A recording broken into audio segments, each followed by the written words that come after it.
என்ன படிக்க மாட்டேன்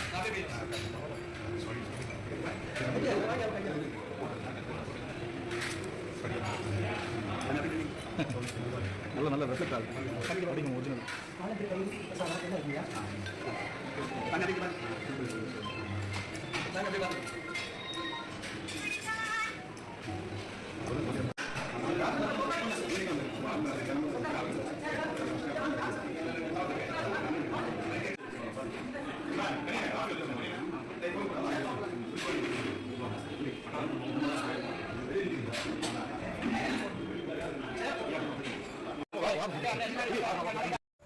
வணக்கம் மக்களே. ஐ எம் சாரி ஏசப்பா, பாவ மன்னிப்பு எதுக்கப்பா, பாதிரியா சர்ச்சில பல சிலிமிஷம் பண்றதுக்குப்பா, இப்படிலாம் நாங்கெல்லாம் பாட்டு பாடுவோம். என்ன மியூசிக் போட்டு பாடினாதான் ரசிப்பாங்கன்னு இல்ல, எப்படி வேணாலும் பாடலாம். நீங்க ஒரு கிறிஸ்டினா இருந்துகிட்டு பலவித வேலைகளை செஞ்சிட்டு இருக்கீங்க. அவங்களுக்கு உடனடியா விடுதலை சிறுத்தைகள் கட்சி எவ்வளவு வேலைகளை செஞ்சுட்டு வர்றீங்க. தேனி வணக்கம்டா மாப்பிள்ளை அப்படின்னு சொல்லி ஒருத்தன் வந்து பேசுவார் அருன்னு சொல்லிட்டு, நல்லா யூடியூப்ல பல கதைகளை பேசி இப்ப ஒரு எல்லா கருத்துக்களையும் பேசிட்டு தான் இருக்காரு. ஆனா அப்படிப்பட்டவரை வந்து விடுதலை சிறுத்தை கட்சிக்காரங்க அதுல ஒரு இஸ்லாமிய எல்லாரும் சேர்ந்து அவனை அடிக்கிறாங்க. அவரை அடிச்சு ஹாஸ்பிட்டல்ல படுக்க வச்சிருக்காங்க. இங்க போலீஸ் எல்லாம் இருக்கா இல்லையா? ஒரு நாளைக்கு முன்னாடி அங்க போய் இப்ப வீட்டுல அடிச்சிருக்காங்க 20 பேர் சேர்ந்து. ஒரு நாள் முன்னாடி போய் அங்க வேலை செய்யற இடத்துல போய் அவரை வெளியே இவனை காலி பண்ணிடலாம் அப்படின்னு சொல்லி எல்லாம் பேசுறீங்க, வீடியோ இருக்கு. அப்படிப்பட்ட ஒரு செயல்பாடுகளை செய்யறது இந்த விடுதலை சிறுத்தைகள் கட்சி. விடுதலை சிறுத்தைகள் கட்சிக்கும் சாமிக்கும் என்ன சம்பந்தம்? நம்ம இந்து கடவுளுக்கு என்ன சம்பந்தம்? அவனுங்க 1000 சர்ச்சைக்கு போறானுங்க, மசூதிக்கு போய் குல்லா போட்டு அந்த பிரியாணி ஒரு லெக் பீஸுக்காக உட்காந்து நாகத்தவங்க உட்கார்ந்துட்டு இருப்பான். அதை பற்றி நமக்கு கவலை இல்லை. முழுக்க முழுக்க இந்த பழனிக்கு இந்த போயிட்டு வரும்போது என்ன பேசுறாரு திருமாவளவன்? என்ன பேசுறாரு? நம்ம முருகர் அழகா இருக்காராம், அழகுதான். பிள்ளையார் வந்து அசிங்கமா இருக்காராம். ஏன் அசிங்கமா இருக்காரு? உன் பார்வையில அசிங்கமா இருக்காரு. அழகுன்ற சொல்லுக்கு முருகன் தான், அறிவுக்கு பிள்ளையாரப்பா. ஒன்னே போல அறிவு கெட்ட நாய்களுக்கு யாரு? இந்த பரதேசி தாடி பெயர்தான். நாங்க கிடையாது. என்ன, எங்களுடைய கடவுள் தெய்வீகமானது. நீ இங்க கேளு, ஒன்னே உனக்கு தான் இந்த இந்து கடவுள்களை பிடிக்கல, ஏன் கோயிலுக்கு போனீங்கன்னு சொல்லி கேக்குறாங்க. அதுக்கு சொல்றாரு, என்ன நான் வந்து முருகனை பாக்குறதுக்கோ எனக்கு ஓட்டு சீட்டுக்காக நான் தரிசனம் பண்றதுக்கோ போல, அப்புறம் என்ன வெண்ணைக்கு அந்த விபதி எல்லாம் கைட்டு வாங்கி அப்படி பவ்யமா பண்ண இது நடிப்புக்கா? இந்து மக்கள்கிட்ட ஒரு நடிப்பு போட்டு போறதுக்கா? உன்னே போல நடிப்புக்காரங்க அந்த சாமியார் இருக்கான பூசாரி உங்களெல்லாம் எவ்வளவு கேவலமா கீர்த்தனமா திட்டுறான். கூட்டு போய் பரிவட்டம் கட்டி பல பவுசு வேலைகளை நீங்க செஞ்சு அனுப்புறீங்க. ஏன்னா உங்களுக்கு மானகடையும், உங்களுக்கு அறிவு இல்ல. உங்களுக்காக அவனோட வீடியோ போட்டு நாங்க கத்திட்டு இருக்கோம், அவங்களுக்கு பல வேலைகளை செஞ்சுட்டு இருக்கீங்க. நாங்களாம் அங்க போனா விரட்டுவீங்க, அங்க போ நேர போ உள்ளவா 500 ரூபா கொடுத்தா நொட்டுவீங்க. காசுக்காக அடி எழுந்து நீங்க நாசமா போறீங்கடா பூசாரிங்க. உங்க மேல எனக்கு அசிங்கமா பேசலாம்னு தோணுது. காசுக்காக எல்லாத்தையும் வித்துட்டு போறீங்க நீங்க. ஒருத்தன் உங்க மான ஒரு மரியாதை, ஒரு சுய மரியாதைன்னு ஒண்ணு கிடையாது. நீங்க தானே எல்லாம் படிச்சவங்க இருக்கீங்க, நாங்களாம் படிக்கல. சுய மரியாதை உங்களுக்கு முதல்ல இருக்கா இல்லையா? அப்படிப்பட்டவன் வரும்போது நான் உனக்கு பூஜை பண்ண மாட்டேன்டா அப்படின்னு சொல்ல வேண்டியதானே? இதுல வேற நீங்க தாழ்த்தப்பட்டவன்னு சொல்லிட்டு அவன் ஏதாவது சொல்லிடுவான்னு சொல்லிட்டு நீங்க பாக்குறீங்க. சொன்னா சொல்லிட்டுமே, உங்களை 1000 சொல்றா, அதுல 1001 இருக்கு போகுது.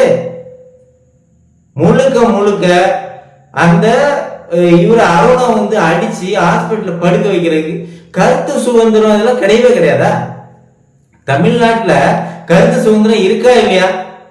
திமுக ஆட்சி வந்தவொடனே கருத்து சுதந்திரம் எல்லாத்தையும் அடகு வச்சாச்சு அவங்களுக்கு மட்டும். ஏன்னா அவங்க என்ன வேணாலும் பேசிக்கலாம், என்ன வேணாலும் செஞ்சுக்கலாம், எப்படி என்ன பேசினாலும் அவங்களுக்கு வந்து சட்டம் பாயாது. விடுதலை சிறுத்தைகள் கட்சி ரவுடித்தனம் பண்ணி அடிக்கிறானுங்க, அவங்களுக்கு கம்ப்ளைண்ட் வேற கொடுத்தாச்சு, என்ன அரெஸ்ட் பண்ணல, இந்த இஸ்லாமிய நாயனும் செருப்பால் அடிக்கல. என்னதான் நடக்குது? என்ன ஜாதி கலவரம் மத கலவரம் உருவானும் நினைக்கிறீங்களா? இந்த நாட்டுல தமிழ்நாட்டுல எல்லாரும் ஒற்றுமையா வாழ்ந்துட்டு இருக்கோம். என்ன நாங்க வந்து ஒரு ஜாதிக்கு எதிரானதே கிடையாது, எல்லா ஜாதியும் ஒண்ணுன்னு சொல்லுது. நாங்க வந்து அதுவும் நாடாருன்னு நான் சொல்றேன் அப்படின்னா எல்லாரையுமே அண்ணன் சொல்றேன். ஒரே ஒரு ஜாதியில இருக்கான் அப்படின்னா, ஏன்னா எல்லா இடத்துலயும் கடை வச்சிருப்பான். அவன் வந்து ஒரு சின்ன பையனை தான் அண்ணன் தான் சொல்லி கூப்பிடுவான். அது பழகிட்ட அப்புறம் வாழப்பாடான்னு சொல்லி கூப்பிடுறது வேற. ஆனா வந்து சின்ன பசங்களால அண்ணன் கூப்பிடுற ஒரே ஒரு இது நாடார் மட்டும் தான். ஆனா ஒன்னியெல்லாம் கூட முடியாதுப்பா, ஒன்னிய கூட முடியாது. உன் ஊர்ல 1000 பேர் 1000 கதை இருக்கு, எல்லாத்தையும் கூப்பிடுவாங்க பேசுவாங்க. ஆனா திருமாவளவன் போன்றவங்களை விசிக கட்சிக்காரர்களை கூட முடியாது, விசிக நாய்களை கூட முடியாது. ஏன்னா இருக்கிறதுல தெருக்கோரிக்கை வேலைகளை மட்டும்தான் அவங்க செய்யறாங்க. குடிக்கிறது, எங்கேயாவது என்ன சொல்றது, இவனுங்களெல்லாம் வந்து ஒரு கணக்கிலே வைக்க முடியாது. ஏன்னா இவரு விடுதலை சிறுத்தை கட்சி தலைவர் என்ன சொன்னாரு, ஒரு 10 கேஸாவது இருக்கணும், ஒரு போஸ்டிங் அவங்க கட்சியில போஸ்டிங் வேணும்னா 10 கேஸ் இருக்கணும், அதுல 303 இருக்கணுமா. எப்பேற்பட்ட ஒரு கருத்து தொண்டர்களுக்கு கொடுக்கிறது. ஒரு தொண்டர்கள் வழி நடத்தினா, தலைவன் ஒரு தொண்டருக்கு வழி நடத்தணும்னா எல்லாம் நல்ல விதத்துல கத்து கொடுக்கணும், நல்லதை சொல்லி கொடுக்கணும். நீ கேஸ் வாங்கு, நாங்க பாத்துக்கிறோம். ஏன்னா இவனுங்க இருக்கு நிறைய பேர் லாயருக்கு தான் இருக்க, லாயர் படிச்சுட்டு இருக்கானுங்க. ஏன்னா லாயர் அவனுங்க எல்லாம், அதாவது ஒரு பிரச்சனை பண்றதே லாயரா தான் இருப்பான். ஒரு ஒயின் ஷாப்ல போய் சரக்கு ஓசில கேட்கறது லாயரா தான் இருப்பான். நான் உனக்கு அப்படி பண்ணுவேன், இப்படி பண்ணுவேன், இப்படி கேஸ் போடுவேன், இந்த கடையெல்லாம் பண்ணிடுவேன், நீ சரக்கு கொடுன்னு சொல்லி ஒரு ஒயின் ஷாப்ல கேட்கறான். ஒரு ஹோட்டல்ல போய் சாப்பிட்டுட்டு காசு கொடுக்க மாட்டேன்றான். தெருப்பொறிக்கு நான் சாப்பிட்டு காசு கொடுக்குற குடிக்கிற உன் போதைக்கு நீ காசு கொடுத்து குடிக்கிறதுக்கு உனக்கு துப்பு இல்ல. நீ எல்லாம் கட்சி நடத்துறீங்க. முழுக்க முழுக்க இந்த கட்சி ஒரு ரவுடி கட்சின்றத வந்து நிரூபிச்சிட்டீங்க. மத பிரச்சனையை வந்து கொண்டு வராங்க. அடுத்தது மத பிரச்சனையை கொண்டு வரதான் நீ பாப்ப. ஏன்னா உன்னுடைய வேலையே இதுதான். இப்போ ஒரு மாநாடு வேற தமிழ், அதாவது பிரபாகரன் ஐயாவை வந்து பிரபாகரன் அதாவது இலங்கையில நம்ம தமிழர்களுக்காக போராடி செத்தாரு. அங்க தமிழ் தேசியத்தை உருவாக்கிறோம், தமிழ் தேசியத்தை உருவாக்கிறோம்னு சொல்லியே அவர் செத்துட்டாரு. ஆனா அவர் செத்ததுக்கு காரணமா அந்த ராஜபக்சேவுக்கு கையை கொடுத்துட்டு வந்தாரு. அங்க போய் தேடி தேடி கையை கொடுத்தான். அந்த வீடியோ எல்லாம் இருக்குல்ல, எல்லாரும் மக்கள் பார்த்துட்டு தானே இருப்பீங்க. ஆனா அவருக்கு வீர வணக்கம். என்னங்கடா உனக்கு வீர வணக்கம் நீ அவருக்கு சொல்ல போற? சீமான் சொல்லலாம், ஏன்னா அவரு தமிழ் தேசியம் பிரபாகரன் ஒரே நிலையில நிக்கிறாரு. அவரு சொல்லலாம், தமிழுக்காக பேசுறாரு, பிரபாகரன் அண்ணன் அப்படின்றது அவருடைய தலைவர் அப்படின்னு சொல்லி பேசுறாரு. நீ அப்படியா? நீ ஒரு கிறுக்க.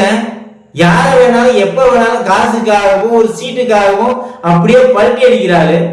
எல்லாரும் ஒரு 2 சீட்டுக்காக இந்த திமுக உன்னோட ஜாதிய அத்தனை பேரையும் அடகு வச்சிருக்க. ஜாதி ஓட்டு வாங்கி அவங்க கிட்ட 2 சீட்டுக்காகவும் நீங்க சம்பாதிக்கக்கூடிய காசுக்காகவும் கொள்ளையடிக்கிற காசுக்காகவும் அத்தனையும் அடகு வச்சிருக்க அந்த உங்க ஜாதிகாரங்களை.